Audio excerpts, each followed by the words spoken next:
ಓಂ ಹ್ರೀಂ ಭೈರವಿ ಕ್ಲಾಂ ಹ್ರೀಂ ಸ್ವಾಹ. ನಮಸ್ಕಾರ. ಈ 2026ರ ಇಸ್ವಿಯಲ್ಲಿ ಮೇಷರಾಶಿಯವರಿಗೆ ಸಂಬಂಧಪಟ್ಟಂತೆ ನಾವು ಹಲವಾರು ವಿಚಾರಗಳನ್ನು ಹೇಳಬೇಕಾಗುತ್ತೆ. ಮೇಷರಾಶಿಗೆ ಸಾಡೆ ಸಾತಿಗೆ ಸಂಬಂಧಪಟ್ಟಂತೆ ಸಮಸ್ಯೆಗಳ ಬಗ್ಗೆ ಬಹಳಷ್ಟು ಜನ ಕೇಳ್ತಾ ಇರ್ತಾರೆ. ಸರ್, ಸಾಡೆ ಸಾತಿ ನಡೀತಿದೆಯಾ, ನನಗೇನು ಸಮಸ್ಯೆ ಆಗ್ಬೋದು ಅಂತೇಳಿ. ಇಲ್ಲಿ ಏನಂದರೆ ಸಾಡೆ ಸಾತಿ ಒಂದೇ ಅಂತಲ್ಲ, ಬಹಳಷ್ಟು ವಿಚಾರಗಳ ಬಗ್ಗೆ ನಾವು ಮಾತಾಡೋಣ. ಮೇಷರಾಶಿಯವರಿಗೆ ಅಷ್ಟೊಂದು ಸುಗಮವಾಗಿ ಏನಿರಲಿಲ್ಲ ಈ 2025. ಭಾಳಷ್ಟು ಥರದ ಸಮಸ್ಯೆಗಳನ್ನು ಅನುಭವಿಸಿರ್ತಾರೆ. ವೈವಾಹಿಕ ಜೀವನದಲ್ಲಾಗಿರ್ಬೋದು, ಮದುವೆ ಫಿಕ್ಸ್ ಆಗದಲ್ಲೇ ಇರ್ಬೋದು, ವೈವಾಹಿಕ ಜೀವನಕ್ಕೆ ಸಂಬಂಧಪಟ್ಟಂತೆ ಆದಮೇಲೆ ಪ್ರಾಪರ್ಟಿ ರಿಲೇಟೆಡ್ ಇಶ್ಯೂಸ್ಗಳಾಗಿರ್ಬೋದು, ಸಾಲದ ಬಾಧೆ ಆಗಿರ್ಬೋದು, ಕೆಲಸದಲ್ಲೂ ಕೂಡ ಒಂದು ಸ್ಟೆಬಿಲಿಟಿ ಇಲ್ಲದೆ ತೊಂದರೆನ ಅನುಭವಿಸಿರ್ತಾರೆ. ಎಲ್ಲದಕ್ಕೂ ಸಾಡೆ ಸಾತಿ ಕಾರಣ ಏನಲ್ಲ. ಈಗ ಬಹಳಷ್ಟು ಜನ ಅಸ್ಟ್ರಾಲಜರ್ಸ್ ಏನು ಮಾಡ್ತಿದ್ದಾರೆ ಅಂತಂದರೆ ಡೈರೆಕ್ಟಾಗಿ ಸಾಡೆ ಸಾತಿನ ಎದುರಿಸ್ತಾರೆ. ಹಾಗಲ್ಲ, ಅಷ್ಟಕ ವರ್ಗವನ್ನು ನೋಡಬೇಕಾಗುತ್ತೆ. ಈ ಅಷ್ಟಕ ವರ್ಗದಲ್ಲಿ ಬಹಳ ಒಳ್ಳೆ ಪಾಯಿಂಟ್ಸ್ ಇರಬೇಕು. ಅಂಥ ಕಡೆ ಶನಿಗ್ರಹ ಸಂಚಾರ ಮಾಡ್ತಾ ಇದ್ದಾಗ ಅವ್ರು ಯೂಶ್ವಲಾಗಿ ಏನೂ ತೊಂದರೆಗಳಾಗಲ್ಲ. ಹಾಗೆಯೇ ಒಂದು ಇದ್ರ ಬಗ್ಗೆ ರಿಸರ್ಚ್ ಕೂಡ ಆಗಿದೆ. ಇದೊಂದು ಸಾಡೆ ಸಾತಿ ನಡೆಯುವಾಗಲೂ ಬಹಳಷ್ಟು ಜನ ದೊಡ್ಡ ಮಟ್ಟಕ್ಕೆ ಹೋಗಿದ್ದನ್ನು ನೋಟ್ ಮಾಡಿದ್ದಾರೆ. ಸೊ ಹಾಗಾಗಿ ನಾನೇನು ಹೇಳ್ತೀನಿ ಅಂತಂದರೆ, ಯೂಶ್ವಲಾಗಿ ಇದಕ್ಕೆ ಭಯಪಡುವಂಥ ಅಗತ್ಯ ಇಲ್ಲ. ಹಾಗೆಯೇ ಅಂಥ ರೀತಿ ನಿಮಗೆ ಮಾನಸಿಕವಾಗಿ ಪ್ರೆಷರೈಸ್ಡ್ ನೀವು ಆಗ್ತಿದ್ದೀರ ಅಂದಾಗ ನೀವು ಆಂಜನೇಯನ ಧ್ಯಾನ ಮಾಡುವಂಥದ್ದು, ಹನುಮಾನ್ ಚಾಲೀಸವನ್ನು ಹೇಳುವಂಥದ್ದು ಮಾಡ್ಬೋದು. ಸೊ ಇದು ಮೇಷರಾಶಿಯವರಿಗೆ ಪ್ರಥಮವಾಗಿ ಈ ವರ್ಷದಲ್ಲಿ ಅವರು ನೋಡುವಂತಹ ಏನೇನು ಅನುಭವಿಸ್ತಾರೆ ಅಂತ ಹೇಳೋದಾದರೆ, ಮೊದಲನೇದಾಗಿ ಗುರುಗ್ರಹ ಒಂದು ವಕ್ರಿಯಾಗಿ 3ನೇಮಲ್ಲಿ ಇರುವಂಥದ್ದು. ಮುಂದಿನ ದಿನಗಳಲ್ಲದು ಕರ್ಕಾಟಕ ರಾಶಿ ಬರುವಂಥದ್ದು ಚತುರ್ಥ ಭಾವ ಸುಖ ಭಾವಕ್ಕೆ ಬರುತ್ತೆ.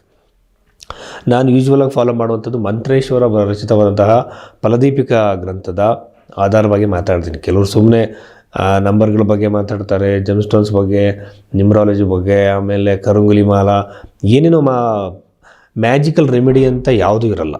ಏಕೆಂತಂದರೆ ಜ್ಯೋತಿಷ ಅನ್ನುವಂಥದ್ದು ಕರ್ಮದ ಆಧಾರದ ಮೇಲೆ ನಮಗೆ ಬಂದಿರುವಂಥದ್ದು. ಆ ಕರ್ಮದ ಆಧಾರವಾಗಿ ನಮ್ಗೆ ಏನು ನಡಿಬೇಕು ಅಂತಂದರೆ ಅದು ನಡೆಯುತ್ತೆ. ಅದರಲ್ಲಿ ಬದಲಾವಣೆಗಳನ್ನ ಮಾಡಬೇಕು ಅಂತಂದರೆ ಬಹಳ ಒಂದು ಶ್ರಮ ಪಡಬೇಕಾಗುತ್ತೆ. ಇನ್ನು ಯೂಶ್ವಲಾಗಿ ನೋಡಿ, ನಾವು ಒಂದು ಬಾಡಿ ವೆಯ್ಟ್ ಕಡಿಮೆ ಮಾಡಬೇಕು ಅಂತಂದರೆ ನಾವು ಎಷ್ಟು ದಿನಗಳ ಕಾಲ ಅದಕ್ಕೆ ಶ್ರಮ ಪಡಬೇಕಾಗತ್ತೆ. ಹಾಗೆ ನಮ್ಮ ಜೀವನದಲ್ಲಿ ಯಾವುದೋ ಒಂದು ವಿಷಯ, ನಾವು ಹಣ ಸಂಪಾದನೆ ಮಾಡೋದಾಗಿರ್ಬೋದು, ಪ್ರಾಪರ್ಟಿ ಮಾಡೋದಾಗಿರ್ಬೋದು, ಮಾಡಬೇಕು ಅಂದಾಗ ಅದಕ್ಕೋಸ್ಕರ ನಾವು ಫೋಕಸ್ಡ್ ಆಗಿರಬೇಕಾಗುತ್ತೆ. ಅದರ ಜೊತೆಯಲ್ಲಿ ಅದಕ್ಕೆ ಬೇಕಾದಂಥ ಪರಿಹಾರಗಳು ಒಂದು ದಿನ ಮ್ಯಾಜಿಕಲ್ ರೆಮಿಡಿಯಾಗಿ ಯಾರು ಕೂಡ ಸರಿ ಮಾಡೋಕ್ಕಾಗಲ್ಲ. ಇದನ್ನು ಮಾಮೂಲಿ ಜನರು ತಿಳ್ಕೋಬೇಕು. ಯಾವುದೋ ಯಂತ್ರ, ಯಾವುದೋ ತಾಯತದಿಂದ ಇಡೀ ಜೀವನ ಬದಲಾವಣೆ ಆಗುತ್ತೆ ಅಂತ ಯಾವ ಕಾರಣಕ್ಕೂ ಅನ್ಕೋಬೇಡಿ. ಜ್ಯೋತಿಷ್ಯ ಕೆಲಸ ಏನು ಅಂತಂದರೆ, ನಿಮ್ಮ ಜೀವನದಲ್ಲಿ ಇಂತಿಂಥ ಘಟನೆಗಳು ಈ ಟೈಮ್ ಪೀರಿಯಡಲ್ಲಿ ನಡೆಯುತ್ತೆ ಅಂತ ಹೇಳುವಂಥದ್ದು. ಸೊ ಈ ವರ್ಷದನ್ನು ನಾವು ಗಮನಿಸಿದಾಗ ಮೇಷರಾಶಿಯವರಿಗೆ ಪ್ರಾಪರ್ಟಿ ಮಾಡುವಂತಹ ಅವಕಾಶಗಳು, ಯೋಗಗಳು 100% ಕ್ರಿಯೇಟ್ ಆಗುತ್ತೆ. ಸೊ ಪ್ರಾಪರ್ಟಿನ ಕ್ರಿಯೇಟ್ ಮಾಡ್ತಾರೆ, ತಗೊಳ್ಳುವಂಥ ಪ್ಲ್ಯಾನ್ಸ್ ಇರುತ್ತೆ, ಅದು ಎಕ್ಸಿಕ್ಯೂಟ್ ಮಾಡುವಂಥ ಒಂದು ಸಂದರ್ಭ. ಎರಡನೇದಾಗಿ ಪ್ರಾಪರ್ಟಿ ಮಾರೋದಕ್ಕೂ ಕೂಡ ಸಂದರ್ಭ ಅಂತ ಹೇಳ್ಬೋದು.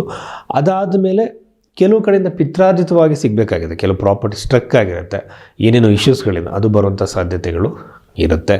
ಇದಾದ ನಂತರದಲ್ಲಿ ನನಗೆ ಅನ್ನಿಸ್ತಾ ಇರುವಂಥದ್ದು, ಶನಿಗ್ರಹ 12ನೇ ಮನೆಯಲ್ಲಿ ಇರುವಂಥದ್ದು ಇದೇನು ಅಂತಂದರೆ ವಿದೇಶದ ಪ್ರಯಾಣ ಮಾಡುವಂಥ ಅವಕಾಶಗಳು ಕ್ರಿಯೇಟ್ ಆಗುತ್ತೆ. ಕೆಲವರಿಗೆ ಜಾಬ್ ಪರ್ಪಸ್ಗೆ ಹೋಗ್ಬೋದು, ಎಜುಕೇಷನ್ ಪರ್ಪಸ್ಗೆ ಈ ರಾಶಿಯಲ್ಲಿ ಹುಟ್ಟಿದಂಥವ್ರು ಮೇಷರಾಶಿಯಲ್ಲಿ ವಿದೇಶಕ್ಕೆ ಪ್ರಯಾಣವನ್ನು ಖಂಡಿತವಾಗಲೂ ಮಾಡ್ತಾರೆ. ಇದಾದ ನಂತರ ನನಗೆ ಅನ್ನಿಸ್ತಿರುವಂಥದ್ದು ಏನಂತಂದರೆ, ಪಾಪಗ್ರಹಗಳಿರುವಂಥದ್ದು ಕೇತು ಗ್ರಹ ನೋಡಿದ್ರೆ ಪಂಚಮ ಭಾವದಲ್ಲಿ ಇರುವಂಥದ್ದು.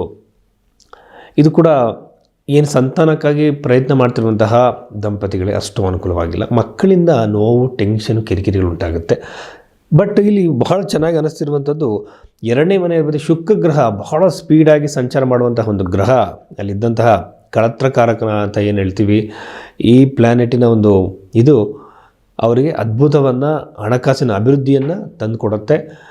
ಒಟ್ಟಲ್ಲಿ ಸಂತೋಷಕರವಾಗಿರುತ್ತೆ ಈ ವರ್ಷ. ಆರೋಗ್ಯದಲ್ಲಿ, ಪ್ರಾಪರ್ಟಿ ವೈಸು, ಕರಿಯರ್ ವೈಸ್ ಎಲ್ಲದರಲ್ಲೂ ಕೂಡ ಅಭಿವೃದ್ಧಿ ಅಂತ ಹೇಳ್ಬೋದು. ನಮಸ್ಕಾರ.